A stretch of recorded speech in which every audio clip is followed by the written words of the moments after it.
बहुत इंपॉर्टेंट है वो ये है कि सुप्रीम कोर्ट ने वर्डिक्ट दिया है on L G B T Q के बारे में कुछ वर्डिक्ट्स दिए हैं सुप्रीम कोर्ट ने पिछले 2-3 सालों के अंदर। और ये एग्जाम, ये पॉलिटी से जुड़ा हुआ सवाल आएगा और ये बहुत इंपॉर्टेंट है क्योंकि 5-6 जो वर्डिक्ट मतलब केस है, इन केसों में क्या जजमेंट सुप्रीम कोर्ट ने दिया है उनको हम एक एक करके पढ़ेंगे। एग्जाम के लिए बहुत बहुत बहुत इंपॉर्टेंट है। उससे पहले जो हमारा LGBT है, इसको समझते हैं कि क्या चीज़ होती है। देखिए, L for lesbians, G for gay, B for bisexuals, T for transgenders और Q फॉर क्यूइन।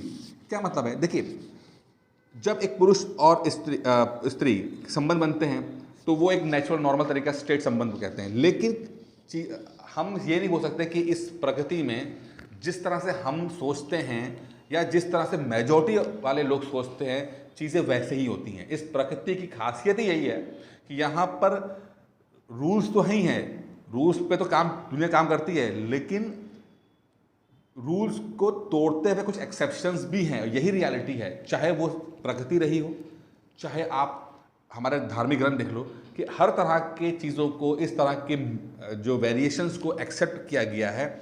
और LGBTQ भी एक तरह का उसी तरह का वेरिएशन है। हो सकता है कई लोग इसमें से कंफर्टेबल ना हो क्योंकि हमारी सोशल अपब्रिंगिंग अलग तरीके से होती है, हमें अलग तरीके से समझाया जाता है। लेकिन जैसे जैसे साइंस, जैसे जैसे समाज डेवलप कर रहा है, फ्लो ऑफ इंफॉर्मेशन हो रही है, अलग तरह की चीज़ें बढ़ रही हैं, तो इस तरह के लोग जो हमारी सोच को नहीं मानते हैं या समाज के जो एक तबका है, मेजॉरिटी तबका, उसकी सोच को ना मान के अपने सेक्सुअल ओरिएंटेशन अलग रखते हैं, अलग तरह से हैं, तो उनके लिए भी अब चीज़ें हो रही हैं। अब इसका मतलब बिल्कुल ये नहीं है कि वो लोग कम इंसान हैं, हम ज़्यादा इंसान हैं क्योंकि हम अलग अलग से सोचते हैं, वो लोग कम इंसान हैं। ये चीज़ें दोनों ठीक है, वो हमारी तरह नहीं सोचते, लेकिन इसका मतलब ये नहीं हो कि उनमें वो इंडियननेस कम हो जाएगी या इंसान के रूप में इनकी चीज़ें कम हैं। तो इसके ऊपर लेकर कुछ वर्डिक्ट्स पिछले 4-5 सालों के अंदर आए हैं। हम देखते हैं कि क्या क्या वर्डिक्ट है, और ये सब एग्जाम्स के लिए इतने ज़्यादा इंपॉर्टेंट है कि आपको समझना पड़ेगा। तो पिछले 4-5 सालों में जो घटनाएं घटी हैं उनको हम एक करके पढ़ेंगे कि क्या केस कोर्ट में गए हैं और कोर्ट ने क्या क्या जजमेंट दिया है। पढ़ते हैं। पहला केस अभी 2014 में केस आया। इसकी शुरुआत जो होती है LGBTQ की, वो सुरेश कौशल वर्सेस यूनियन ऑफ इंडिया का केस 2014 में आता है। और इसमें जो सेक्शन 377 है IPC का, इंडियन पिनल कोड का सेक्शन 177 है, उसकी वैलिडिटी को इंटैक्ट रखता है। यानी कि अगर आप बाइसेक्सुअल संबंध रख रहे हैं या आपका सेक्सुअल ओरिएंटेशन जो समाज के द्वारा जो है कि पुरुष और स्त्री के बीच में संबंध हो सकते हैं, उसको छोड़कर कुछ और आपका ओरिएंटेशन है, तो आप पे IPC की धारा 377 इम्पोज होगी और आपको क्रिमिनल की तरह ट्रीट किया जाएगा। अब ये जो है बात सुरेश कौशल वर्सेस यूनियन ऑफ इंडिया के तहत सुप्रीम कोर्ट ने इस बात को अपहेल्ड करने की रखा कि हाँ भाई ठीक है, जो हम इस बात को एग्री कर रहे हैं कि ये जो LGBTQ समुदाय है ये क्रिमिनल एक्ट कर रहा है। अब देखिए समझिएगा, क्रिमिनल एक्ट करने की बात कर रहे हैं कि मतलब यहाँ पर बात ये नहीं कह रहे हैं कि भाई कुछ बंदे अगर आपकी तरह नहीं सोचते हैं या नहीं दिखते हैं या नहीं वो हरकतें करते जो आप करते हो, तो वो क्या कम इंसान है। तो पहले जजमेंट में तो सुप्रीम कोर्ट ने बिल्कुल इस बात को बोला कि नहीं, ये तो काम ही गलत कर रहे हैं यार, ये जानबूझ के ये जो कर रहे हैं ये गलत सोच कर रहे हैं। तो उन्होंने बोला कि नहीं, सेक्शन 377 के तहत जो ये क्रिमिनल काम है उनको पकड़ोगे और जेल में डालो लोगों को, ठीक है। लेकिन कुछ दिनों के बाद ही, कुछ महीनों के बाद इनफैक्ट क्या है, एक और केस आता है NALSA versus union of India. NALSA versus union of India case में जो सुप्रीम कोर्ट है वो अपने ही जजमेंट को ओवर रूल कर देता है, कहता है ना ना ना गलती हो गई हमसे। और ये बात कर सकता है क्योंकि सुप्रीम कोर्ट एक ही टॉपिक पर अलग अलग टाइम पर जजमेंट देता रहता है, और जो लेटेस्ट जजमेंट होता है वही जजमेंट जो है उसमें जो कही बातें हैं वही कानून होती हैं, ठीक है।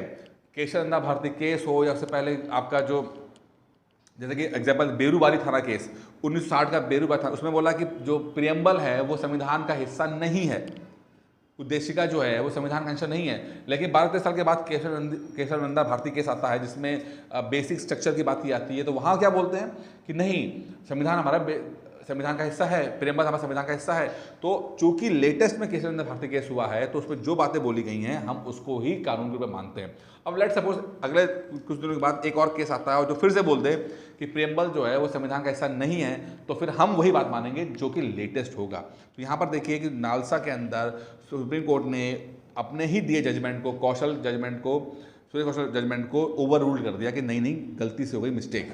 ठीक है, अब गलती से मिस्टेक हुई तो क्या हुआ, court upheld the right of transgender person to decide their gender. यहाँ पे पहली बात ये बोली गई है, क्या बोल रही है, कई बातें निकल के आ रही, देखिए समझिएगा, अलग अलग केसेस से अलग अलग बातें बोली गई। यहाँ बोला गया है कि जो ट्रांसजेंडर होते हैं यानी जो किन्नर हैं, उनको हक है अपना जेंडर डिसाइड करने का। अब आपको पता है कि किन्नर जो होता है उसके अंदर पुरुष और महिला दोनों की ही क्वालिटीज़ होती हैं, दोनों की इसकी फिजिकल क्वालिटीज़ उसके अंदर होती हैं।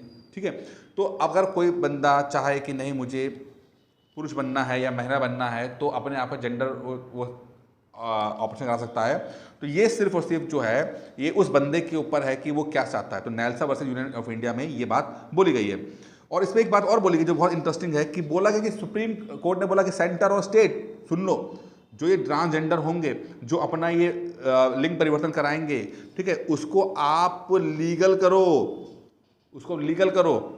ठीक है, और जेंडर आइडेंटिटी जैसे सच मेल और फीमेल को इसमें रखो, यानी कि अगर मान लो कोई ट्रांसजेंडर अगर बाद में कन्वर्ट होकर पुरुष बन जाता है तो उसको बाद में उसके राइट्स को रखो और उसको मेल करो। ऐसा सुप्रीम कोर्ट ने सरकारों को बोला है कि उसके ऐसा नहीं कि आप बेचारा वो कन्वर्ट हो जा रहा है, नॉर्मल बन गया, और नॉर्मल शब्द क्या बोलूँगा कि मतलब उसने अपने पुरुष या महिला बन गई और पुरुष या महिला, लेकिन सरकार मानने को तैयार नहीं है। अब सरकार नहीं मानेगी तो उसको बहुत सारे और समस्याएं का सामना करना पड़ता है। उसको क्या पता उसको नौकरी में समस्या आ जाए, उसका इंश्योरेंस ना मिले, उसको मतलब कोई अगर रियायत मिल रही है सरकार की तरफ से तो वो ना मिले। तो ये सब चीज़ों के लिए NALSA versus union of India state में बोला गया है। एक और है KS. Puttaswamy case. KS. Puttaswamy case 2017 का है। क्या बोल रहा है, इसमें बोला गया कि भाई right to privacy is as a fundamental right under constitution, कि भाई एक बंद कमरे के अंदर दो वयस्क लोग अगर कुछ कर रहे हैं तो वो उनका वो राइट टू प्राइवेसी है, राइट टू प्राइवेसी है, और उसको एज अ फंडामेंटल राइट्स आपको मानोगे। किसने बोला है, के.एस. पुट्टस्वामी केस ने। तो के.एस. पुट्टस्वामी केस में बोला है right to privacy as a fundamental right under the constitution. ये और ये भी 9 जजों के बेंच ने बोला है, मतलब छोटा मोटा बेंच नहीं, 1 2 9 जजों के बेंच ने बोला है। तो इस केस की कितनी इंपॉर्टेंस रही होगी। एक है शफीन जहां केस। शफीन जहां केस में क्या हुआ कि भाई एक महिला थी, वो मुसलमान बन गई, और मुसलमान बनने के बाद, कन्वर्ट होने के बाद उन्होंने शादी कर ली, या शादी करने के बाद मुसलमान बन गई, जो भी था, उन्होंने धर्म परिवर्तन किया और शादी कर ली। तो चूंकि उनकी अपनी फैमिली उसके बाहर गई थी तो मामला ख़राब हो गया। लेकिन सुप्रीम कोर्ट में जब ये जजमेंट आया तो सुप्रीम कोर्ट ने बोला कि the ruling recognise the right to choose one's partner as a facet of the fundamental right to liberty and dignity. कि भाई अगर कोई व्यक्ति अपने लाइफ पार्टनर को चूज करता है, वो किसी भी धर्म समाज समुदाय का हो, तो ये इसका फंडामेंटल राइट है।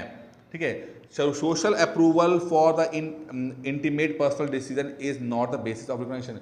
कह रहा है कि समाज क्या चाहता है, समाज क्या पसंद कर रहा है, ये किसी पर्सनल आदमी के अधिकार पर डिपेंड नहीं होगा।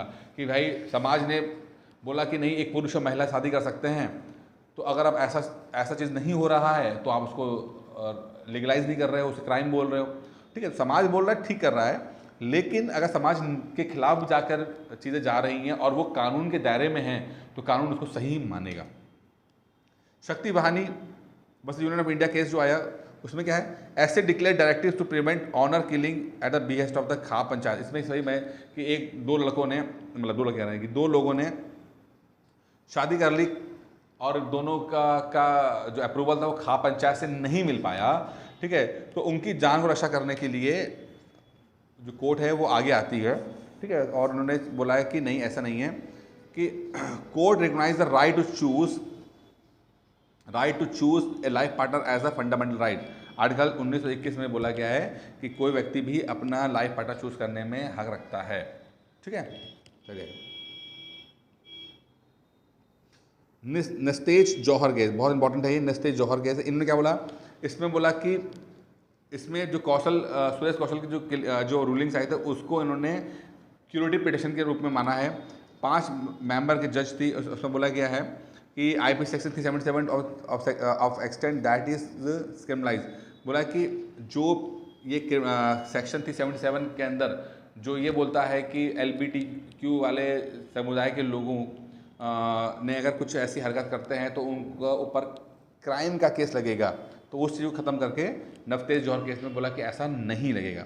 ठीक है, the ruling set that the LGBTQ community are equal citizens and undermine that there can't be discrimination in law based on sexual orientation. ठीक है, तो नेक्स्ट के अंदर आपने पढ़ लिया। एक केस और लेते हैं, Deepika Singh versus central administrative tribunal. SC decided to in favour of women who had. अब इस केस के अंदर क्या हुआ, इसमें दीपिका में केस में ये हुआ कि इनके 2 बच्चे थे जो कि बायोलॉजिकल नहीं थे, यानी कि इनके द्वारा गर्भ से निकले नहीं थे। ठीक है, लेकिन उन्होंने बच्चे अडॉप्ट कर लिए होंगे, किसी ने दे दिए होंगे, तो इनकी परवरिश के लिए एक उन्होंने छुट्टी ले ली ग्राउंड पे, मैटरनिटी जो लीव है वो ले लिया उन्होंने। ठीक है, फिर इनका एक अपना बच्चा खुद का हुआ, तो उस समय जब हुआ तो इन्होंने जब मैटरनिटी लीव मांगी तो वो दी नहीं गई, बोला कि आपने 2 बच्चों पे ले लिया, अब नहीं मिल सकती। तो इसके लिए केस में गया तो सुप्रीम कोर्ट ने बोला कि ऐसा है भाई, ये सब ना चलेगा, ये सब नहीं सीखे। The ruling cries atypical families including queer marriages which could not be confined in the tradition of parenting roles. ठीक है, तो सुप्रीम कोर्ट ने कहा कि नहीं, इनको बायोलॉजिकल वो मिलना चाहिए। खत्म होता है दोस्तों ऑनलाइन कोर्स फॉर UPPC 2022-24 के लिए कोर्स दिया जा रहा है, जिसमें आपका सब कुछ तैयारी यहाँ से कराया जाएगा। प्री प्लस मेंस का कोर्स रहेगा, वीडियो PDF टेस्ट के माध्यम से आप इस कोर्स ज्वाइन कर सकते हैं। ठीक है, इस कोर्स की फीस है 5,999 रुपये है, उसका आप 9919521555 कॉल करके कोर्स ज्वाइन कर सकते हैं।